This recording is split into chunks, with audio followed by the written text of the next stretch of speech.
Listen, there are so many hidden truths about Africa and about everything that was born here long before colonization. The beauty of this age is that technology is peeling back the layers. The world is finally seeing what was always there, and truly, nothing can be hidden under the sun. We are told Africa came to the Americas in chains. But what if she came first, not as cargo but as captain? Before the whip, before the branding iron, before the ocean became a grave, there were sails of gold and mines that measured the stars. There were men and women who read the sea like scripture and followed its rhythm, not in fear, but in faith. What if the story of the Atlantic did not begin with bondage, but with brilliance? Before Columbus, before the slave ships, before history was edited to fit the comfort of conquerors. What if the Atlantic was already crossed? What if this vast blue distance was not a wall between worlds, but a bridge between kin? Imagine ships carved in the harbors of Mali, guided by the same constellations the pharaohs once named, tracing the winds that blow westward toward the unknown. The question isn't, could Africans have reached the Americas? It's why wouldn't they have, when they had every tool, every tide, and every reason? Africa was never still. She built kingdoms that glowed like constellations upon the earth. She measured time by the heavens, aligned her temples with the sun, and mapped the cosmos long before telescopes were dreamed. To her, the ocean was not chaos, it was calculation. To her sailors, the stars were not decoration, they were direction. This is the story they buried, that Africa was not only the mother of civilization, but the mother of navigation. A builder of worlds, a keeper of the currents, the first to follow the sea's whispered promise westward. Before the chains, there were captains. Before the silence, there were songs. And if you listen close enough, you can still hear them calling across the water.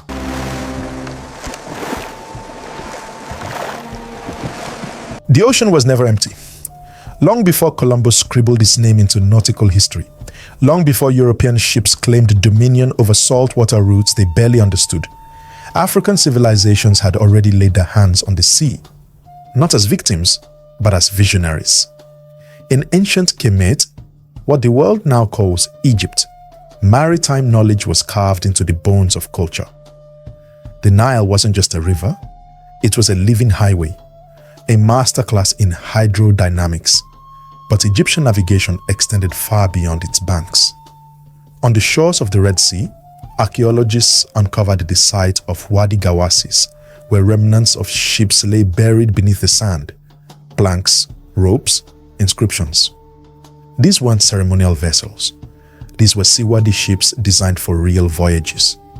Egyptian texts speak of expeditions to the mysterious land of Punt, modern-day Somalia or Eritrea, carrying goods, wealth, and stories back across the waves. Africa's maritime legacy began early and ran deep. The Nubians, further south, inherited and enhanced the seafaring instinct. With trade stretching down the Nile and across desert routes, they used boats not just to move but to connect, to exchange cosmology, culture, and codes of survival. Their relationship with water was spiritual and strategic. They understood the flow, the seasons, the secrets of the sky reflected in the river's face. Further west, the Malians pushed past the riverbanks of the Niger and into the Atlantic itself.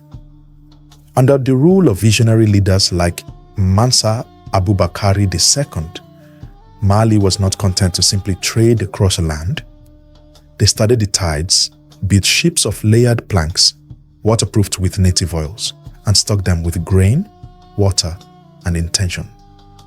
They weren't chasing survival. They were chasing skill, expansion, knowledge.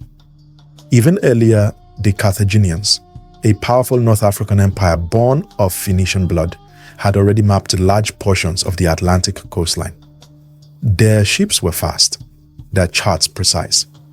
Ancient texts describe expeditions that hugged the African coast, rounded the Western Horn, and ventured into waters later called uncharted, simply because Europe hadn't drawn them yet.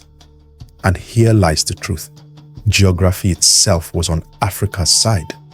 The Atlantic Ocean currents, specifically the Canary Current moving southward and the North Equatorial Current flowing west, form a natural conveyor belt. A mariner departing from West Africa could, by simply trusting these waters, ride them straight into the Caribbean or Northern South America. No compass needed, just the stars, the wind, and knowledge passed down through generations. To imagine that Africans with advanced boat-building skills, spiritual relationships with water, and a legacy of astronomical observation never stepped onto that current is not just illogical, it is willful blindness. Africa's sea knowledge was not local, it was planetary. Her people didn't fear the sea, they read it.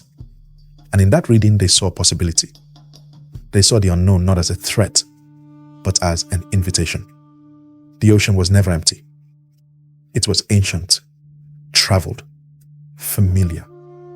And in its memory, carved into every crest and wave, are the echoes of African hands that once pulled at oars, eyes that once strayed to the stars, and minds that once knew, without needing to be told, that the world was never flat, never foreign, never beyond reach. In the annals of African history lies a legend so vast, so improbable, and so meticulously ignored that it borders on forbidden.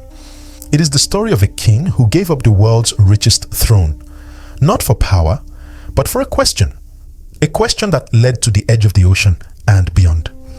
His name was Mansa Abubakari II, ruler of the Mali Empire, a civilization so wealthy that his successor, Mansa Musa, broke economies with his pilgrimage. But Abubakari was not consumed by gold, he was consumed by the sea. And the question that haunted him was simple, profound, and world-altering. What lies beyond the Atlantic? Our clearest record of this voyage comes not from oral folklore, but from the 14th century Arab historian Al-Umari, who interviewed Mansa Musa himself. Musa recounted how his predecessor launched an expedition, 2,000 ships, to cross the Western Ocean. One returned. The captain spoke of how the others disappeared into the horizon, pulled by a powerful current they could not resist.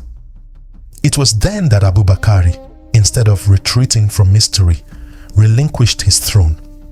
He abdicated in full, appointed Musa as his successor, and prepared to lead a second larger fleet, himself at the helm.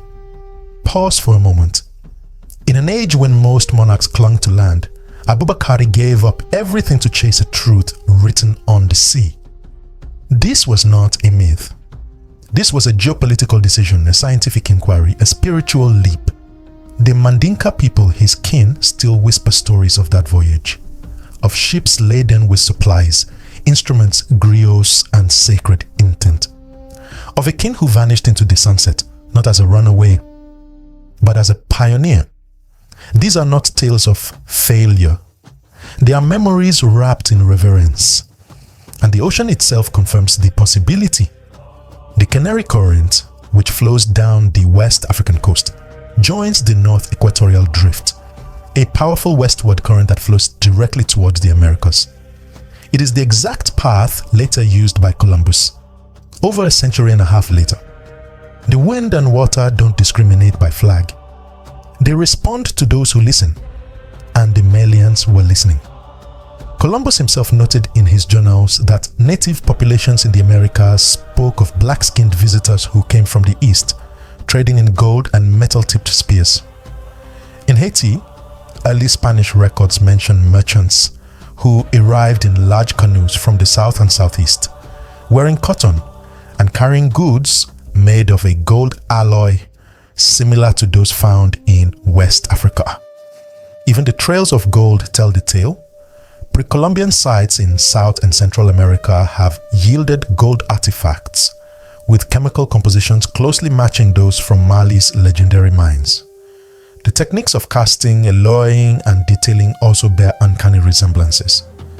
Were these accidents of cultural evolution or signs of contact? Echoes of exchange between continents long before the conquest. The routes match, the logic holds, the stories align, and yet textbooks remain silent. Why? Because to accept that Abu Bakari reached the Americas is to unravel the story of discovery. It is to admit that Africans, often written only as passengers of sorrow, were once pilots of progress. It is to say unequivocally that blackness touched these shores not first in chains, but with compass and command. The mystery deepens when we consider the abruptness of Abu Bakari's disappearance. No war, no revolt, just abdication and an unrelenting desire to know what lay beyond. His motivations weren't conquest. They weren't religious. They were exploratory, philosophical, scientific. What kind of mind sacrifices empire to chase stars? We may never know what happened to those ships, whether they reached land and integrated within native tribes, or were swallowed by storms or drifted for years. But the absence of their return is not the same as proof of failure. In fact, in history, silence often follows success when the narrative isn't convenient. One thing is certain: Mansa Abu Bakari's voyage was not a footnote. It was a revolution in thought. A moment where African ambition dared to stretch beyond maps, beyond myth, into the unknown. He was not drifting, he was navigating. And the sea, ancient and indifferent, remembers those who knew how to speak to it. Before Columbus, there was Abu Bakari. Before discovery, there was decision. And perhaps somewhere on the shores of forgotten memory, the echoes of his sails still glide across time, whispering not of loss, but of legacy. History leaves marks, not just in books, but in stones, soil, and memory. Long after names are erased and voices silenced, traces remain. And in the Americas, some of those traces seem to whisper in a tongue shaped by Africa. The most glaring are carved in stone. The colossal Olmec heads of ancient Mesoamerica, towering brooding figures with full lips, broad noses, and rounded facial features that, for many, unmistakably echo sub-Saharan Africa. Found in Veracruz and Tabasco, Mexico, these basalt giants weigh tons and predate Columbus by millennia. Officially dated to between 1200 and 400 BCE, they provoke the kind of discomfort history is often quick to dismiss.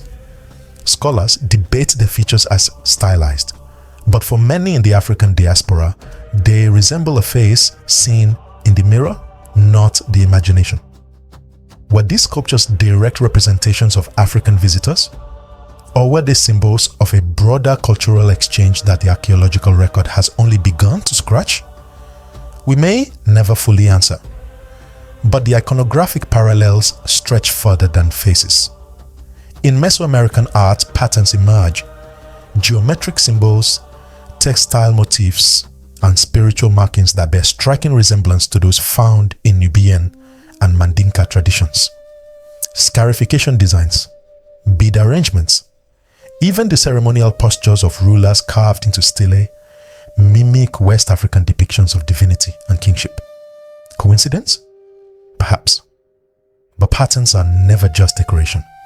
They carry belief systems, values, worldviews, and they travel with people. Then there's the metallurgy. West Africa, particularly Mali and Ghana, mastered gold working long before Europe learned to polish bronze. The alloys, techniques, and ritual uses of gold echo in artifacts found in pre-Columbian South America. Both regions shaped gold not merely for wealth, but for worship, embedding spiritual meaning into metal. The chemical makeup of some South American gold artifacts even mirrors that of West African sources, raising questions mainstream archaeology has yet to answer without discomfort. Agricultural links add more weight. In some pre-Columbian layers of South American and Caribbean soil, Researchers have identified African yam varieties and melon seeds, cultivated in patterns identical to West African practices. Critics argue these plants may have drifted via ocean currents or bird migration. But such arguments, while possible, strain under the weight of repetition. When cultural, spiritual, technological, and botanical echoes all align, does the burden of proof lie in proving contact or in justifying coincidence? Language too leaves fingerprints. Though controversial, some linguists have identified curious overlaps between Mande root words and Mayan terms. These are not entire dialects lifted and dropped across oceans. They are fragments. Phonetic similarities, conceptual parallels, echoes rather than blueprints. A Mande word for water mirrored in a Mayan term for river. Shared syllables in words related to counting, the cosmos, and body parts.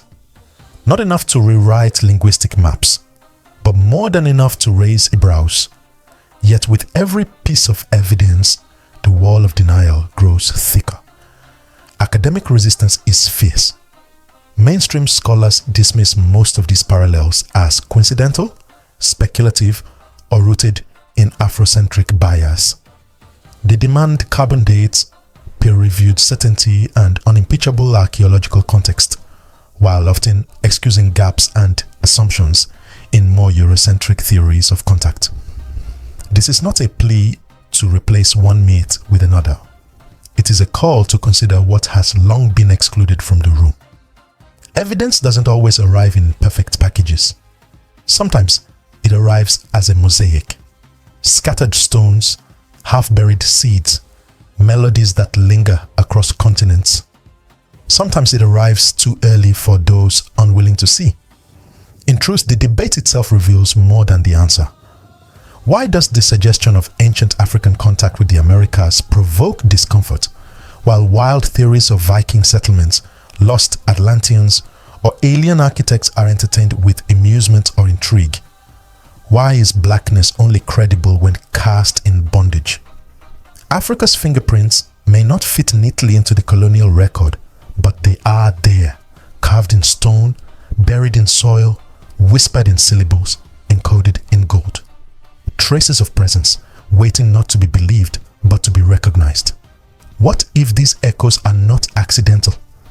What if they are the shadows of a truth too vast to fully erase? We may never uncover every artifact, but sometimes the absence of evidence is not the absence of presence. It is the presence of silence. And silence too is a clue. What happens to a story when it's too powerful to be erased, but too dangerous to be told? It becomes myth. It drifts through memory, carried in lullabies and rituals, painted in symbols, whispered in languages long declared extinct. But memory has a way of surviving even when history tries to bury it. Among the Mandinka people of West Africa, there are ancient tales, not of slavery, but of voyages.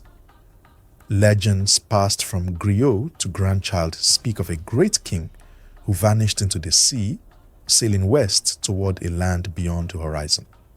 These aren't just bedtime stories. They carry direction, detail, names. Some even describe specific trees, skies, animals, not found in Africa, but known in the Americas. In these oral traditions, the ocean isn't a prison. It's a path. And the king, likely Mansa Abu Bakari, isn't lost. He's fulfilled. On the other side of the Atlantic, Native American oral histories echo with strange familiarity. In parts of the Caribbean, Central America, and even deep into the Amazon, there are myths of visitors. Dark-skinned people who came from the East, bearing gifts, wearing robes, speaking in songs. Some were said to be gods, others bringers of knowledge. In a Hopi legend, strangers from across the sea taught them how to watch the stars. In a Caribbean tale, black traders brought metal tools and words that didn't match any known tongue. These stories were never added to textbooks, but they weren't forgotten. Some of the earliest European explorers encountered these tales and even left records, only to have them ignored or buried. Christopher Columbus himself, in his lesser-known journals, wrote of meeting indigenous people who told of black men arriving before him, carrying metal-tipped spears. He also described trading with locals who possessed gold alloys identical to those produced in West Africa.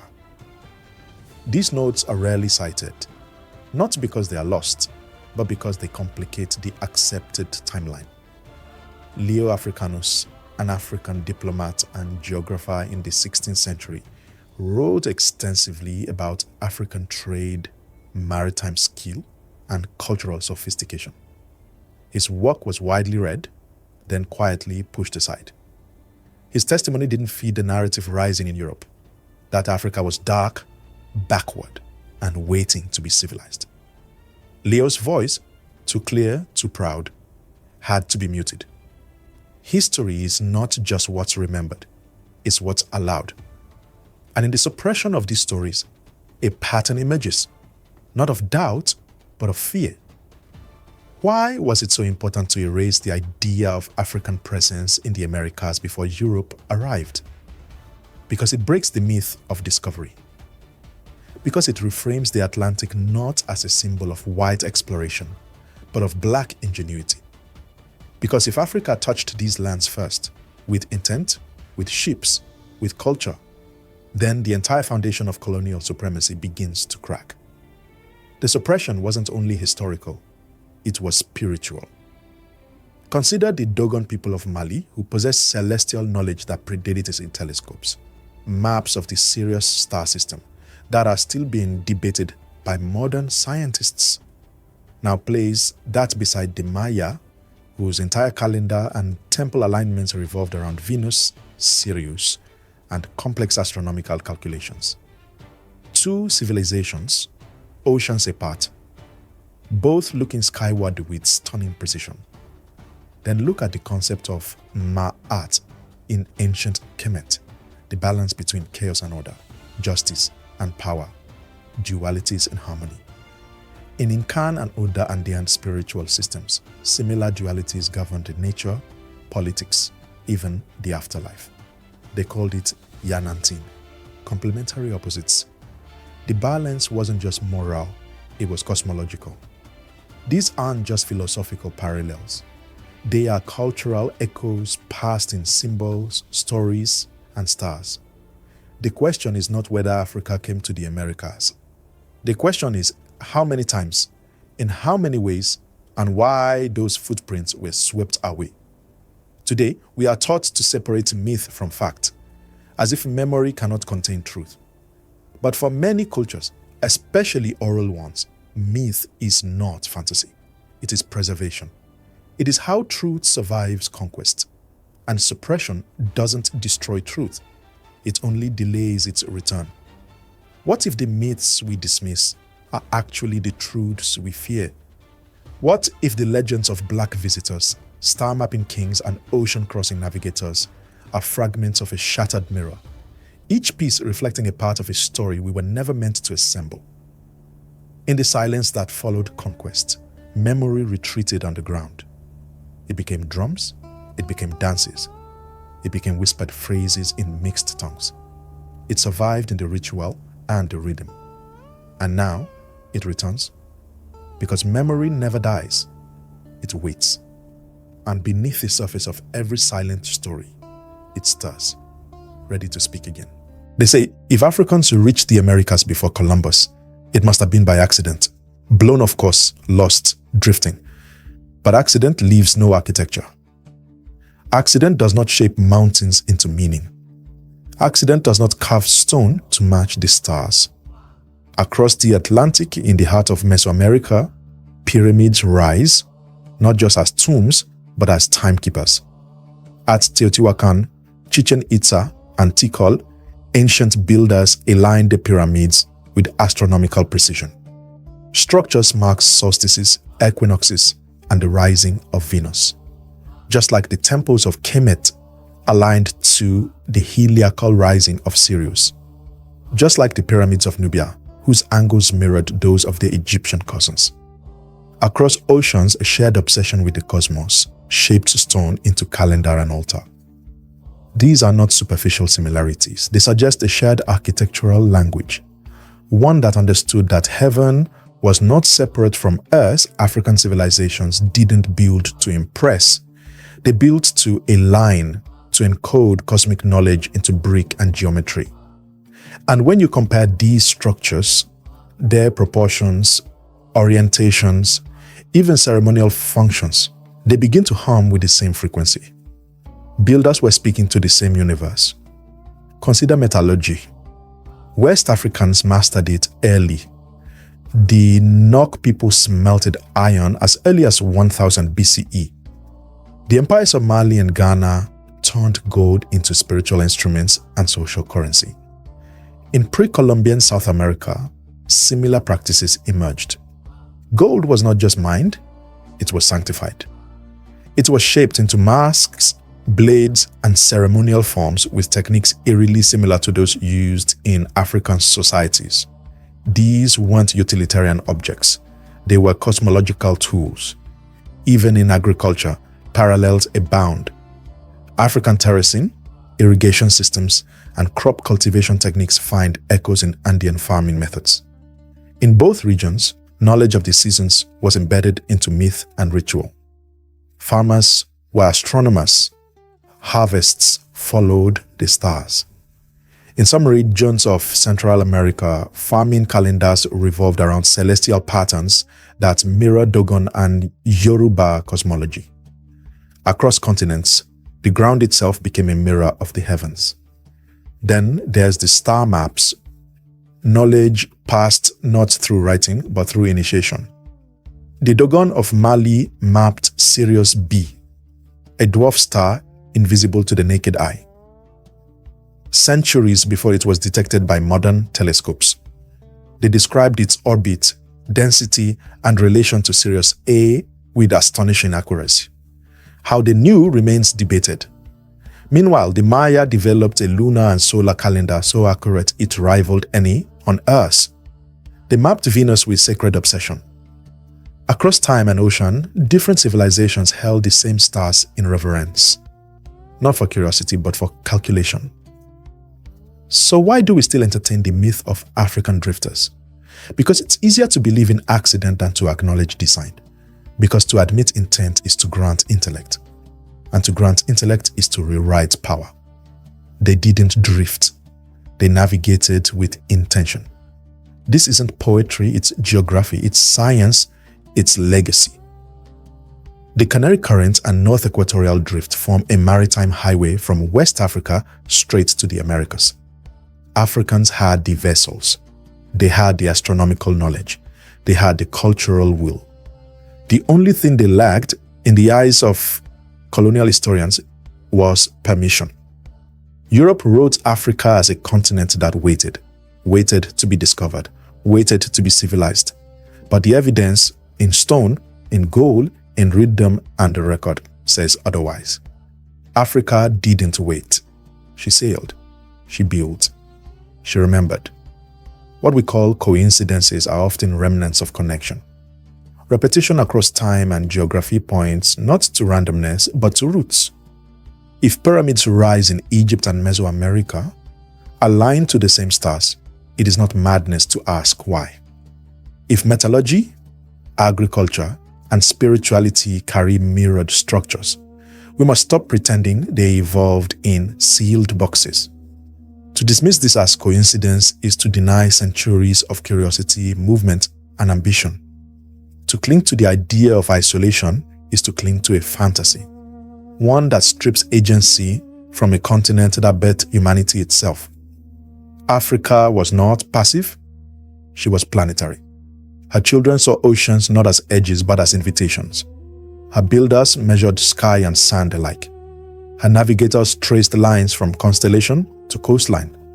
Her scholars encoded wisdom into ritual, art, and structure.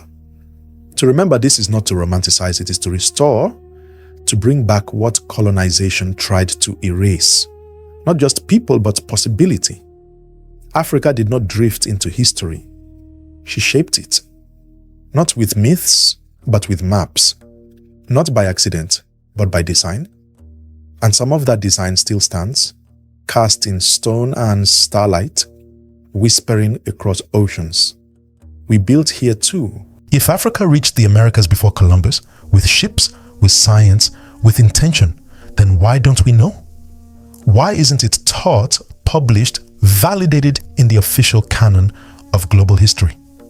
The answer is not absence of evidence, it's the presence of fear.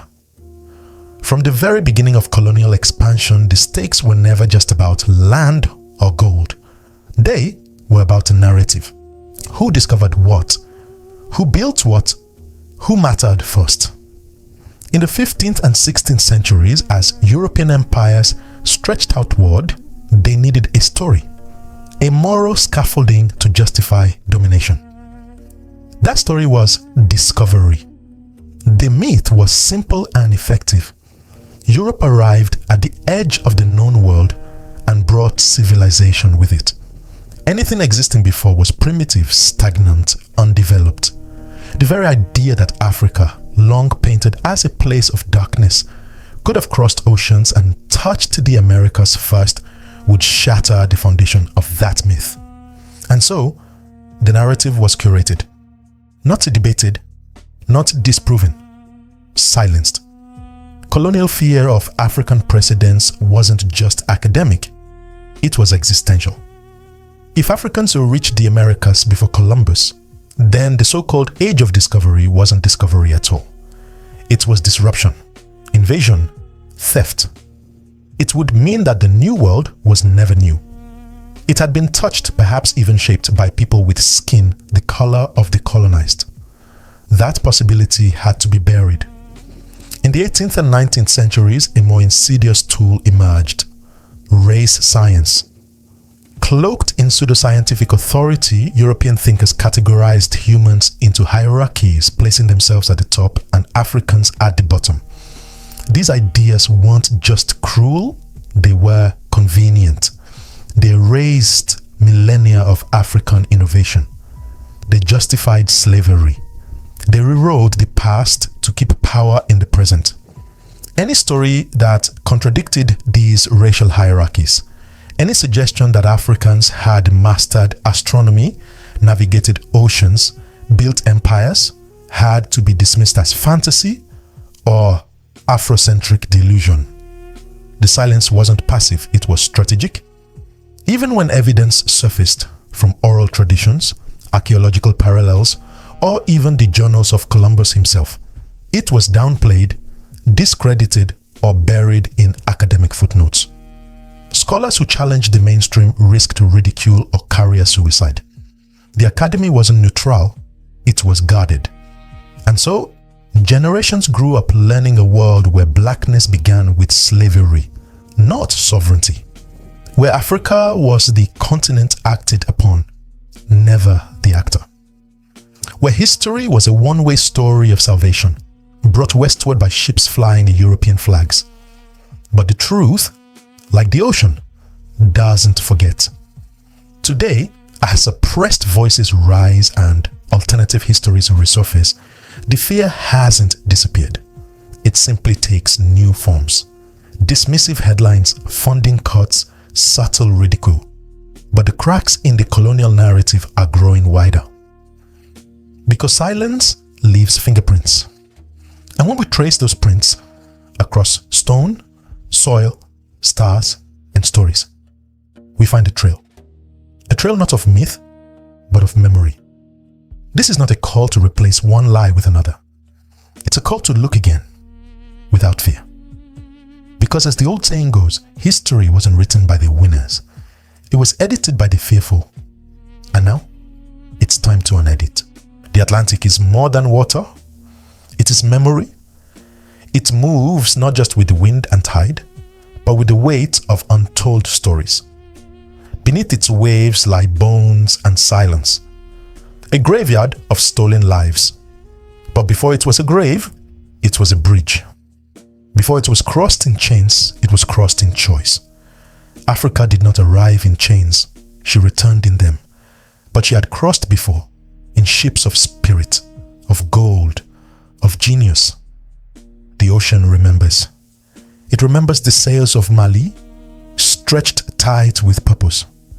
It remembers songs in Mandinka drifting across the wind. It remembers the hands that shaped hulls from African hardwood, the minds that read stars like scripture. It remembers journeys not of desperation, but of direction. And now, so do we. Across time, voices have fought to reclaim this truth. Ivan van Septima gave it shape in words, piecing together the stones and seeds. Runoko Rashidi chased the echoes across continents, honoring the global African presence with every breath. Clyde Winters followed the linguistic trails, connecting syllables like stepping stones across the sea. These scholars, these griots of research, stood where silence had reigned and said, "We were here before." Their work was dismissed, attacked, ignored. But truth has a tide of its own, and tides always return. The question now is not whether we believe, but whether we listen. The world is shifting.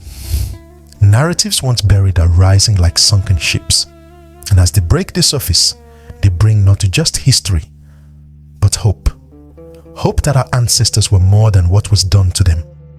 Hope that we come from navigators, not just survivors. Builders, not just broken. So now we say it loud. Comment, Africa was first. Like to remember, subscribe to History Store, where truth sails again. Because the ocean has spoken. Because memory is rising. Because we were never lost, only silenced. And now, we return.